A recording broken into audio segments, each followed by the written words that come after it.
ಎಲ್ಲರಿಗೂ ಮತ್ತೊಂದು ಹೊಸ ಬ್ಲಾಗ್ಗೆ ಸ್ವಾಗತ. ಇವತ್ತು ಏನು ಮಾಡೋಣ, ಅದಕ್ಕೂ ಮುಂಚೆ ಸ್ಟೋರಿ ಸ್ಟಾರ್ಟ್ ಮಾಡೋಣ. ಈ ರೂಮಲ್ಲಿ ವಿಡಿಯೋ ಮಾಡಿ ಮಾಡಿ ನನಗೂ ಏನೋ ಅನಿಸ್ಬಿಟ್ಟಿದೆ. ಈ ಕಲರ್ ಕಂಡುಬಿಟ್ರೆ ಈ ವಿಡಿಯೋ ಬೋರಿಂಗು ಅಂತ ಅನಿಸ್ಬಿಡುತ್ತೆ. ಅಲ್ಲೋದ್ರೂ ನಾನು ಯಾವ ವಿಡಿಯೋನೂ ಚೆನ್ನಾಗಿ ಮಾಡ್ತಿಲ್ಲ. ಅದೇನೋ ಗೊತ್ತಿಲ್ಲ, ಇವಾಗ ಮಧ್ಯಾಹ್ನ ಟೈಮಲ್ಲಿ ಹೊರಗೆ ಹೋಗೋದಕ್ಕೆ ಮನಸ್ಸೇ ಇಲ್ಲ. ಅಂದರೆ ಮೊದಲೆಲ್ಲ ಎಕ್ಸಾಕ್ಟ್ 3 ಗಂಟೆ ಆಗ್ತಿದ್ದಂಗೆ ಹೊರಗಡೆ ಹೋಗ್ಬಿಡ್ತಿದ್ದೆ. ಅಂದರೆ ಬಿಸಿಲಿದ್ರೂ ಏನು ಕೇರ್ ಮಾಡ್ತಾ ಇರಲಿಲ್ಲ. ಅದೇನೋ ಗೊತ್ತಿಲ್ಲ, ಇವಾಗ ಬಿಸಿಲಲ್ಲಿ ಹೋಗೋಕ್ಕೆ ಮನಸ್ಸಾಗಲ್ಲ. ಯಾಕಂತ ಗೊತ್ತಿಲ್ಲ. ಜಾಸ್ತಿ ಮಾತು ಬರ್ತಾ ಇಲ್ಲ, ಎಲ್ಲ ಹೇಳ್ಬಿಟ್ಟಿದ್ದೀನಿ. ಸೊ ವ್ಲಾಗು ಅಂತ ಹೇಳಿ ಏನು ಮಾಡ್ತಾಯಿದ್ದೀನಿ ಗೊತ್ತಾಗ್ತಾ ಇಲ್ಲ. ಸುಮ್ಮನೆ ಏನೋ ಒಂದು ರೆಕಾರ್ಡ್ ಮಾಡಾಕ್ತಾ ಇದ್ದೀನಿ. ರಿಪೀಟೆಡ್ ವರ್ಡ್ಸ್ ರಿಪೀಟ್ ಮಾಡ್ತಾಯಿದ್ದೀನಿ. ನೋ ಇಂಪ್ರೂವ್ಮೆಂಟ್, ನಥಿಂಗ್ ಅಂತ ಫೀಲಿಂಗ್ ಯಾಕೆ ನಿಜಾನೇ. ಮತ್ತು ರೀಲ್ಸು ಅದೇನೋ ಅವತ್ತು ಸ್ಟಾರ್ಟಿಂಗ್ 100 ಅಂದರೆ 30 ಡೇಸ್ ಆದಮೇಲೆ 100 ಡೇಸ್ ಚಾಲೆಂಜ್ ತಗೊಂಡಿದೆ. 100 ಡೇಸ್ ಯಾವ ಕಂಪ್ಲೀಟ್ ಆಗಿದೆಯಾ ಅಂತಲೂ ಗೊತ್ತಿಲ್ಲ. ನನ್ನ ಪ್ರಕಾರ ಕಂಪ್ಲೀಟ್ ಆಗಿಬಿಟ್ಟಿದೆ. ಆಗಿರ್ಬೋದೇನೋ. ಅಂದರೆ ಯಾಕಂದರೆ 160 ಮೇಲೆ ವಿಡಿಯೋ ಹಾಕಿದ್ದೀನಿ. ಅದರಲ್ಲಿ ಏನಂದರೆ ಅದು ಒಂದೇ ಥರ ಕಂಟೆಂಟ್ಸ್ ಆಗ್ಬೇಕು ಗುರು. ಕಂಟೆಂಟು ಏನು ಗೊತ್ತಾ, ಇಲ್ಲಿ ಮೇಯ್ನ್ ಏನಾಗ್ತಾಯಿದೆ ಅಂದರೆ ಒಂದು ಪರ್ಟಿಕ್ಯುಲರ್ ಥಿಂಗ್ ಮೇಲೆ ಫೋಕಸ್ ಮಾಡೋಕ್ಕಾಗ್ತಾಯಿಲ್ಲ. ಎಲ್ಲನೂ ಟ್ರೈ ಮಾಡಬೇಕು ನಿಜಾನೇ, ಬಟ್ ಯಾವುದೋ ಒಂದನ್ನು ಚೆನ್ನಾಗಿ ಮಾಡಬೇಕಲ್ಲ, ಅದು ಯಾವುದನ್ನ ಮಾಡಲಿ ಅಂತ ಗೊತ್ತಾಗ್ತಾಯಿಲ್ಲ. ಒಂದು ವ್ಲಾಗೇ ಮಾಡೋದಾದ್ರೂ ಕಂಪ್ಲೀಟಾಗಿ ಚೆನ್ನಾಗಿರೋ ವ್ಲಾಗ್ ಮಾಡಬೇಕು.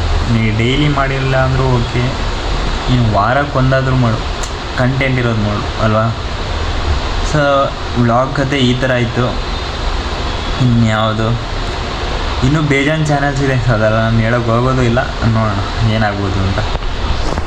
ಹಿಂದಿ ಚಾನಲ್ ಒಂದಿತ್ತು ಫಸ್ಟ್ ಸ್ಟಾರ್ಟ್ ಮಾಡಿರೋದು, ಅದು ಬಿಟ್ಟೆ. ಸೊ ಅದೊಂದು ಸಲ ಇಷ್ಟೊಂದು ಚಾನಲ್ ಇದ್ದಾಗ ಅದು ಇದು ಮಾಡೋಕ್ಕಾಗಲ್ಲ, ಏನು ಕನ್ಸಿಸ್ಟೆನ್ಸಿ ಇರೋಕ್ಕಾಗಲ್ಲ. ಸೊ ಇದರಲ್ಲಿ ಏನೋ 365 ಡೇಸ್ ಚಾಲೆಂಜ್ ಅಂತ ತಗೊಂಡಿದ್ದಾಗ ಅದು ಕಂಪ್ಲೀಟ್ ಮಾಡಿ ಇವಾಗಲೂ ಕಂಟಿನ್ಯೂ ಮಾಡ್ತಾಯಿದ್ದೀನಿ. ಇದು ಕಂಟಿನ್ಯೂ ಮಾಡೋದಕ್ಕೆ ಯಾಕೆ ಮನಸ್ಸಾಗುತ್ತೆ ಅಂದರೆ, ನಾನು ಜಸ್ಟು ನಂದು ಇವಾಗ ಆಲ್ಮೋಸ್ಟ್ 1 ಇಯರ್ ಕಂಪ್ಲೀಟ್ ಆಗಿದೆಯಾ. 1 ಇಯರ್ ಬ್ಯಾಕ್ ವೀಡಿಯೋ ನೋಡ್ತೀನಿ. ಆ ಒಂದು ವೀಡಿಯೋ ನೋಡಿದ್ರು ಸಾಕು, ಎಲ್ಲ ವೀಡಿಯೋನೂ ನನ್ನ ಮೋಟಿವೇಟ್ ಮಾಡುತ್ತೆ. ಸೊ ನಾನು ಮನೇಲಿರುವಾಗಲೂ ಅಂದರೆ ಯಾವಾಗ ಸ್ಟಾರ್ಟ್ ಮಾಡಿಬಿಟ್ಟಿದ್ದೀನಿ. ಇವಾಗ 1 ಇಯರಿಂದಲ್ಲ, ಯಾವಾಗ ಬರೋದು 2020ನಾ. ಈ ವ್ಲಾಗಿಂಗ್ ಚಾನಲ್ ಆ್ಯಕ್ಚುಲಿ 2022-23 ಸ್ಟಾರ್ಟ್ ಮಾಡಿರೋದು ನಾನು, ಓಕೆನಾ. ಆವಾಗ ಸ್ಟಾರ್ಟ್ ಮಾಡಿದಾಗ ನಾನು ಒಂದು ಚಾಲೆಂಜ್ ತಗೋಬೇಕಿತ್ತು, ಅದು ತುಂಬ ಮಿಸ್ ಮಾಡ್ಬೋದಿದ್ದೀನಿ. ಇವಾಗ ಆಗಿರೋ ಬಗ್ಗೆ ಆಗ್ಬಿಟ್ಟಿರೋದ್ರ ಬಗ್ಗೆ ಯೋಚನೆ ಮಾಡಿ ಯೂಸ್ ಇಲ್ಲ. ಇವಾಗ ಹೊರಗಡೆ ಹೋಗಬೇಕು, ಸೊ ಸೋಪ್ ತರಬೇಕಷ್ಟೆ, ಇನ್ನೇನಿದೆ, ಸೋಪ್ ಅಷ್ಟೇ.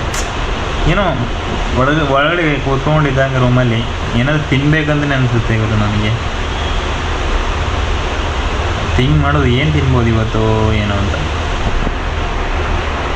ಏನು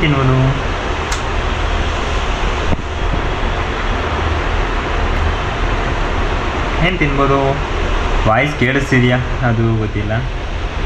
ಸೊ ಸುಮ್ಮನೆ ಇನ್ವೆಸ್ಟ್ ಮಾಡ್ತಾಯಿದ್ದೀನಿ ನನ್ನ ಪ್ರಕಾರ.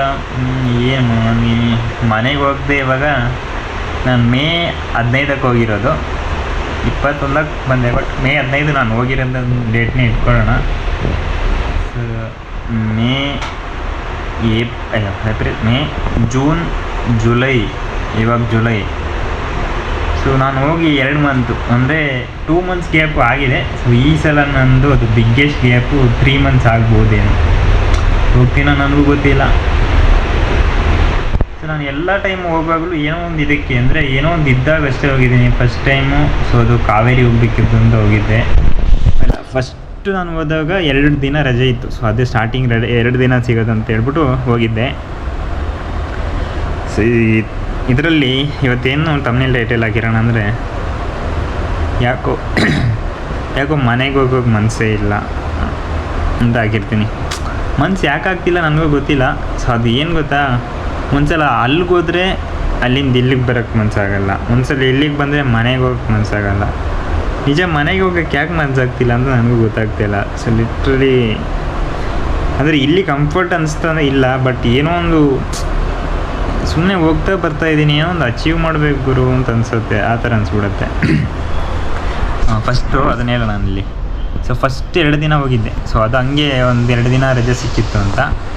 2 ದಿನದ ಏನಾಗುತ್ತೆ ಹೇಳಿ, ಅಂದರೆ ನೈಟ್ ಇವಾಗ 4 ಗಂಟೆಗೆ ಹೊಡ್ತೀನಲ್ವ. ಸೊ ನಾನು ನೈಟ್ ಹೋಗಿ ಅಲ್ಲಿ 12 ಗಂಟೆ 1 ಗಂಟೆ ತಲುಪಿದ್ದೀನಿ. ಸೊ ಆ ದಿನ ಫುಲ್ಲು ಇದ್ದೆ. ನೆಕ್ಸ್ಟ್ ಡೇ ಈವ್ನಿಂಗ್ ಹೊರಟ್ಬಿಟ್ಟೆ. ಸೊ ಅದು ಏನು ಗೊತ್ತೇ ಆಗಲಿಲ್ಲ 2 ದಿನದ್ದು. ಅಂದರೆ ಆ ಟೈಮು ಒಂದು ಸ್ವಲ್ಪ ಚೆನ್ನಾಗಿತ್ತು. ಅದಾದಮೇಲೆ ನೆಕ್ಸ್ಟ್ ಎಷ್ಟು ದಿನಕ್ಕೆ ಹೋಗಿದ್ದೆ ಗೊತ್ತಿಲ್ಲ. ಒಂದು 3 ಡೇಸು ಅನ್ಕೋತೀನಿ, 3-4 ಡೇಸ್ ಆ ಥರ ಏನೋ ಹೋಗಿದ್ದೆ. ಸೊ ಆ ಥರ ಹೋದಾಗ ಅದು ಕಾವೇರಿಗೆ ಹೋಗಿರೋದು. ಅದು ಡಿಸೆಂಬರ್ ಟೈಮಲ್ಲಿ ಅನ್ಕೋತೀನಿ. ಅದೊಂದು ಸಲ ಹೋಗಿ ಬಂದೆ, ಅದೊಂದು 3-4 ಡೇಸು. ಸೊ ಅದಾದಮೇಲೆ ಸೊ ಅಂದರೆ ಆ ಥರ ಈವೆಂಟ್ ಇದ್ದಾಗ, ಅಂದರೆ ಏನೋ ಒಂದು ಫಂಕ್ಷನ್ ಇದೆ, ಏನೋ ಒಂದು ಇದೆ ಅಂತ ಹೇಳಿದಾಗ ಅಷ್ಟೇ ಹೋಗಿದ್ದೀನಿ. ಬಿಟ್ಟರೆ ನಾನು ಮನೆಗೆ ಹೋಗಬೇಕು ಅಂತ ಹೋಗಿರೋದು ಸ್ಟಾರ್ಟಿಂಗ್ ಫಸ್ಟ್ ಅನ್ಕೋತೀನಿ. ಅದಾದಮೇಲೆ ನೆಕ್ಸ್ಟ್ ಯಾವಾಗ ಹೋಗಿದ್ದೆ, ಸೊ ಆವಾಗ ಊರಲ್ಲಿ ಹಬ್ಬನೂ ಆಗ್ತಾಯಿತ್ತು. ಸೊ ಅದೆಲ್ಲ ಅದಕ್ಕೂ ಮುಂಚೆ ಯಾವುದೋ ಒಂದು ಸಲ ಹೋಗಿದ್ದೀನಿ ಅನ್ಕೋತೀನಿ. ಸೊ ಯಾವಾಗಂತ ಯೋಚನೆ ಬರ್ತಿಲ್ಲ ಸರಿಯಾಗಿ. ನಾನು ಫೆಬ್ರವರಿ ಟೈಮಲ್ಲಿ ಒಂದು ಸಲ ಹೋಗಿದ್ದೀನಿ, ಮತ್ತು ಮಾರ್ಚ್ ಏಪ್ರಿಲ್ ಆ ಟೈಮಲ್ಲಿ ಒಂದು ಸಲ ಹೋಗಿದ್ದೀನಿ, ಅಂದರೆ ಹಬ್ಬ ಇರೋ ಟೈಮಲ್ಲಿ. ಅದಾದಮೇಲೆ ಮೇಯಲ್ಲಿ ಹೋಗಿರೋದು ಅಷ್ಟೇ. ಮೇಯಲ್ಲಿ ಯಾಕೆ ಹೋಗಿದ್ದೆ ಅಂದರೆ ಮ್ಯಾಚ್ ಇತ್ತು ಅಂತ. ಸೊ ಅದಾದಮೇಲೆ ನೆಕ್ಸ್ಟ್ ಹೋಗಲಿಲ್ಲ. ಅದೇ ಮೇನೇ ಲಾಸ್ಟು. ಸೊ ಯಾಕೆ ಇದು ಅದ್ರ ಮಧ್ಯದಲ್ಲಿ ಫೆಬ್ರವರಿಯಲ್ಲಿ ಎಲ್ಲೋ ಹೋಗಿದ್ದೆ ಆಯಿತಾ. ಸೊ ಅದು ಯಾಕೆ ಹೋಗಿದ್ದೆ ಅಂತ ಗೊತ್ತಿಲ್ಲ. ಫೆಬ್ರವರಿಲಿ ಎಲ್ಗೂ ಹೋಗಿದ್ದೆ. ಫೆಬ್ರವರಿಲಿ ನನ್ನ ಬರ್ತ್ಡೇ, ಆ್ಯಕ್ಚುಲಿ ಅಣ್ಣನ ಬರ್ತ್ಡೇ ಯೋಚನೆ ಇದೆಯಲ್ಲ. ಸೊ ಅದು ಯಾಕೆ ಹೋಗಿದ್ದೆ, ಸೊ ಆ ಫೆಬ್ರವರಿ ಟೈಮಲ್ಲಿ ನಾನು ಫ್ರೆಂಡ್ ಇದಕ್ಕೆ ಹೋಗಿದ್ವಿ, ಎಲ್ಲಿಗಪ್ಪ ಅದ್ರ ಹೆಸರು back water, Kushalnagar back water ಬರುತ್ತೆ, ಅಲ್ಲಿಗೆ ಹೋಗಿದ್ವಿ. ಸೊ ಅದು ವ್ಲಾಗ್ ಮಾಡಿದ್ದೀನ, ಅದು ಮಾಡಿದ್ದೀನಿ ಅನ್ಕೋತೀನಿ. ನನಗೇನು ಒಂದ್ಸಲ ಕೊಡಗು ಹೋಗ್ಬಿಡ್ಬೇಕು ಅಂತಲೂ ಅನಿಸುತ್ತೆ ಆಯಿತಾ. ಎಲ್ಲ ಆ ಕಡೆ ಈ ಕಡೆ ಆಗ್ತಾ ಇದೆ. ಇವಾಗ ಸ್ವಲ್ಪ ಮೈಂಡ್ ಯಾವ ಕಡೆ ಹೋಗ್ತಾಯಿದೆ ಅಂದರೆ, ಟ್ರೇಡಿಂಗ್ ಏನೋ ಒಂದು ಮಾಡಿಕೊಂಡು ದಿನಕ್ಕೆ 1000 ರೂಪಾಯಿ ಆದರೂ 500 ರೂಪಾಯಿ ಮಾಡಿ. ಇಲ್ಲಿ ಇವಾಗ ನನಗೆ ಎಷ್ಟು ಅಂದರೆ ಜಾಬ್ ಹೋಗ್ತಾಯಿದ್ದೀನಿ ಅಂದರೆ ಒಂದು 500 to 600 ಪರ್ ಡೇ ಕ್ಯಾಲ್ಕುಲೇಟ್ ಮಾಡಿದ್ರೆ ಬರೋದು. ಸೊ ನಾನು ಟ್ರೇಡಿಂಗ್ ಸ್ಟಾರ್ಟ್ ಮಾಡಿದ್ರೆ ಸೊ ಪರ್ ಡೇ ಒಂದು 500 to 600 ಮಾಡಿದ್ರು ಅಷ್ಟೇ ಅಲ್ವಾ. ಅಂದರೆ ಟ್ರೇಡಿಂಗ್ ನೀನು ಅಷ್ಟು 500 to 600 ಮಾಡಬೇಕಂದ್ರೆ ನಿನ್ನ ಹತ್ರ 50,000 to 60,000 ಇರಬೇಕು. ಸೊ ಆ ಥರ ನೋಡೋಣ, ಅದು 50 to 60 ಒಂದು 1 lakh ಹತ್ರ ಇಟ್ಕೊಂಡ್ರೆ ನಾವು ಟ್ರೇಡಿಂಗ್ ಸ್ಟಾರ್ಟ್ ಮಾಡ್ಬೋದು ಅಂದ್ಕೊಂಡಿದ್ದೀನಿ. ಸೊ ಅಂದರೆ ಮನೇಲಿ ಇದ್ಕೊಂಡು ಅಂದರೆ ಮನೇಲಿ ಇವಾಗ ಸುಮ್ಮನೆ ಕೂರೋದಕ್ಕಿಂತ ಟ್ರೇಡಿಂಗಿಂದ ದುಡ್ಡು ಮಾಡಿಕೊಂಡು, ಸೊ ಅಂದರೆ ಎಲ್ಲ ಟೈಮ್ ದುಡ್ಡು ಮಾಡೋಕ್ಕಾಗಲ್ಲ. ಸೊ ತುಂಬ ಲಾಸು, ಅಂದರೆ ಮಂತ್ಲಿ ಇವಾಗ ಲಾಸು ಪ್ರಾಫಿಟು ಅದೆಲ್ಲ ಟೋಟಲಾಗಿ ಒಂದು 20,000 ಬಂದರೆ ಸಾಕು. 20,000 ಬೇಡ, 15,000 ಬಂದರೂ ಸಾಕು. ಮನೇಲಿರೋ 16-15 ಅದು ಮಂತ್ಲಿ ಡಿಪೆಂಡ್ ಆಗುತ್ತೆ ಆ ಕಡೆ ಈ ಕಡೆ. ಅಂದರೆ ಒಂದಿನ ಲಾಸು ಪ್ರಾಫಿಟ್ಟು ಅದು ಡಿಪೆಂಡ್ ಆ ಕಡೆ ಈ ಕಡೆ ಇರುತ್ತೆ. ಸೊ ಟ್ರೇಡಿಂಗ್ ಅಂದರೆ ಎಲ್ಲ ದಿನ ಒಂದೇ ಥರ ಇರಲ್ಲ ಅಲ್ವಾ. ಸೊ ಟ್ರೇಡಿಂಗ್ ಮಾಡೋಣ ಅಂತ ಅಂದ್ಕೊಂಡಿದ್ದೀನಿ.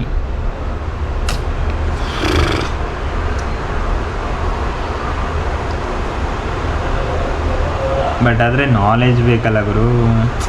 ಪ್ರಾಪರಾಗಿ ನಾವೇ ಮಾರ್ಕೆಟ್ ಅನಾಲಿಸಿಸ್ ಮಾಡಿ ನಾವೇ ಇನ್ವೆಸ್ಟ್ ಮಾಡಬೇಕು. ನಾವೇ ಬರೋವ್ರ ಮಾತು ಕೇಳ್ಕೊಂಡು ಮಾಡಿದ್ರೆ ಚೆಂಬೆ. ಸೊ ಅದು ದೊಡ್ಡ ಅಮೌಂಟ್ ಹಾಕುವಾಗ ಇವಾಗ ಲಾಸ್ ಆದರೂ ಹಂಗೆ ಲಾಸ್ ಆಗುತ್ತೆ. ನೀನು 1 ರೂಪಾಯಿ ಮೈನಸ್ ಹೋಗಲಿ, 50 ಪೈಸೆ ಮೈನಸ್ ಹೋಗಲಿ, ಇಂಟ್ರಡೇನೇ ಮಾಡಬೇಕು ಅಂತ ಅನ್ಸಲ್ಲ. ಇಂಟ್ರಡೇ ಸ್ವಲ್ಪ ರಿಸ್ಕೇ ಆಯಿತಾ. ಇಂಟ್ರಡೇ ಆ್ಯಕ್ಚುಲಿ ಇವಾಗ ನಾನು ಮಂತ್ಲಿ ನೀವು ಆ ಥರ ಮಾಡಬೇಕಂದ್ರೆ ಇಂಟ್ರಡೇನೇ ಮಾಡಬೇಕು. ಆದರೆ ಸ್ಟಾಕ್ ತಗೊಂಡು ಸೇಲ್ ಮಾಡೋದನ್ನು ಓಕೆ ಆಯಿತಾ. ಆದರೆ ಅದು ಡೈಲಿ ಪ್ರಾಫಿಟ್ಗೆ ಆ ಕಡೆ ಈ ಕಡೆ ಕಷ್ಟ ಆಗುತ್ತೆ. ಯಾಕಂದರೆ ನೀವು ಸೇಲ್ ಮಾಡಿರೋ ಅಮೌಂಟು ಸೇಮ್ ಡೇ ಬರೋಲ್ಲ. ಆ ಥರ ಸೀನೆಲ್ಲ ಇದೆ, ನಿಮಗೆ ಗೊತ್ತಾ, ಎಲ್ಲರಿಗೂ ಗೊತ್ತಿರುತ್ತೆ ಬಿಡಿ. ಏನು ತಿನ್ನಕ್ಕೆ ಹೋಗೋಣ. ಸೊ ಇನ್ಸ್ಟಾಗ್ರಾಮ್ ವೀಡಿಯೋ ಮಾಡೋದೇ ಬಿಟ್ಬಿಟ್ನಲ್ಲ. ಸೊ ಕ್ರೇಜಿ ವೀಡಿಯೋ ಮಾಡಬೇಕು ಅಂತ ತಲೆಯಲ್ಲಷ್ಟೇ ಇದೆ, ಔಟ್ಪುಟ್ ಬರ್ತಾಯಿಲ್ಲ. 352 ಸ್ವಲ್ಪ ಚಾರ್ಜ್ ಆಗಲಿ ಅಷ್ಟೇ ಗುರು. ನಾನು ಸುಮ್ಮನೆ ಏನೆಲ್ಲ ಮಾತಾಡ್ದಿರ್ತೀನಿ. ರೂಮ್ ಖಾಲಿ ಇದೆಯಲ್ಲ, ಸೊ ಖಾಲಿ ಇದ್ದರೆ ಮಾತು ಬರುತ್ತೆ.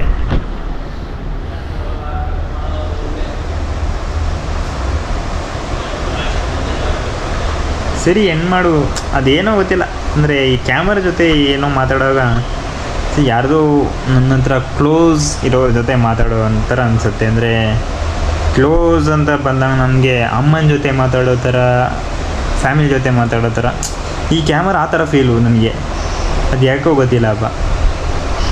ಸೊ ಕ್ಯಾಮ್ರಾ ನನ್ನ ಫ್ರೆಂಡ್ ಥರ ಅನಿಸ್ಬಿಟ್ಟಿದೆ ನನಗೆ. ಯಾರ ಜೊತೆ ನಾನು ಜಾಸ್ತಿ ಮಾತಾಡ್ತೀನಿ ಅಂದರೆ ಸದ್ಯದ ಪ್ರಕಾರ ಕ್ಯಾಮ್ರಾ ಜೊತೆನೇ ಜಾಸ್ತಿ ಮಾತಾಡೋದು. ಪ್ರಾಪರಾಗಿ ಚೆನ್ನಾಗಿ ಮಾತಾಡೋದು, ಏನೋ ನನ್ನ ಮಾತು ಕೇಳ್ತಾ ಇದೆ ಇದು ಅನ್ನೋ ಥರ. ಅದು ನಾನು ಯಾರು ಕನ್ವೆ ಮಾಡ್ತಿರೋದು ನಿಮಗೆ. ಸೊ ಆದರೆ ಮಾತು ಇವ್ರ ಜೊತೆ ಆಡ್ತಾಯಿದ್ದೀನಿ, ಕ್ಯಾಮ್ರಾ ಜೊತೆ. ಕ್ಯಾಮ್ರಾದಲ್ಲಿ ಇವಾಗ ನನ್ನ ಕಾಣುತ್ತಲ್ಲ, ಸೊ ನನ್ನ ಜೊತೆ ನಾನು ಮಾತಾಡ್ತಿದ್ದೀನ, ನಾನು ಕ್ಯಾಮ್ರಾ ಜೊತೆ ಮಾತಾಡ್ತಿದ್ದೀನ, ಎಲ್ಲ ಕನ್ಫ್ಯೂಷನ್. ಏನು ತಿನ್ನಕ್ಕೆ ಬೈತೀನಿ ಅಂತ ನೋಡಬೇಕಂದ್ರೆ ರೀಲ್ಸನ್ನು ನೋಡಬೇಕಾಗತ್ತೆ. ಸೊ ನನ್ನ ಪ್ರಕಾರ ಇದನ್ನು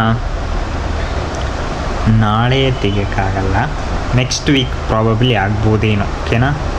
ಸೊ ನೆಕ್ಸ್ಟ್ ವೀಕಲ್ಲಿ ನಾನು ಏರ್ ಕಟ್ಟು ಅಷ್ಟೇ. ಸೊ ಫುಲ್ ತೆಗೆಸ್ತಿದ್ದೀನಿ, ಮತ್ತು ಏರ್ ಕಟ್ ಮಾಡಿಸ್ಬೇಕು. ಮತ್ತೇನೇನು ಅದೇ ಇದು ಆ್ಯಕ್ಚುಲಿ ನಾನೇ ತೆಗಿತೀನಿ. ಅಂದರೆ ಅಲ್ಲಿ ಹೇಳಿದ್ರು ಮಾಡಿಕೊಡ್ತಾರೆ, 60 ರುಪೀಸ್ಗೆ ಇದು. ಬಟ್ ನನಗೆ ಯಾಕೋ ಇದು ಫಸ್ಟ್ ಟೈಮ್ ತೆಗಿಯೋದು, ನಾನೇ ತೆಗಿಬೇಕು ಅನ್ನೋ ಒಂದು ಆಸೆ. ಅದಕ್ಕೆ ನಾನೇ ತೆಗಿತೀನಿ. ಇದು ನಾನು ತೆಗಿತೀನಿ, ನೋಡೋಣ. ಟ್ರಿಮ್ಮರು, ನನಗೊಂದು ಟ್ರಿಮ್ಮರ್ ತಗೋಬೇಕು ಅನ್ನೋ ಆಸೆ ಇದೆ, ನೋಡೋಣ ಅದು ಯಾವುದಾಗುತ್ತೇನೋ.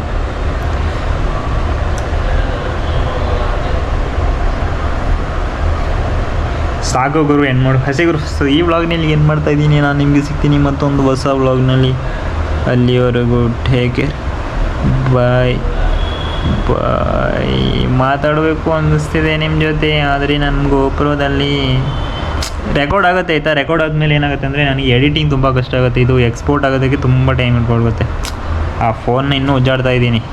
2020 ತೊಗೊಂಡಿರೋ ಫೋನು, 6 ಇಯರ್ಸಿಂದ ಅದರಲ್ಲೇ ಇದ್ದೀನಿ. ಫೋನ್ ಸ್ವಿಚ್ ಮಾಡಬೇಕು ಅಂತ ಅನಿಸತ್ತೆ. ನೀನು ಫೋನಲ್ಲ, ಇವನ ಕೈಯಲ್ಲಿ ಒಂದು PC ಕೊಟ್ಟರು ಇವನೇನು ಮಾಡಲ್ಲ ಅಂತ ನನ್ನ ತಲೆ ಹೇಳತ್ತೆ. ಏನು ಗೊತ್ತಾ, ಮಾಡ್ತೀನಿ, ಆದರೆ ಮಾಡಿ ತೋರಿಸ್ತೀನಿ ಅಷ್ಟೇ. ಸೊ ಈ ವ್ಲಾಗ್ನಲ್ಲಿ ಏನು ಮಾಡ್ತೀನಿ, ನಾನು ನಿಮಗೆ ಸಿಗ್ತೀನಿ ಮತ್ತೊಂದು ಹೊಸ ವ್ಲಾಗ್ನಲ್ಲಿ. ಎಲ್ಲರಿಗೂ ಟೇಕ್ ಕೇರ್, ಬಾಯ್.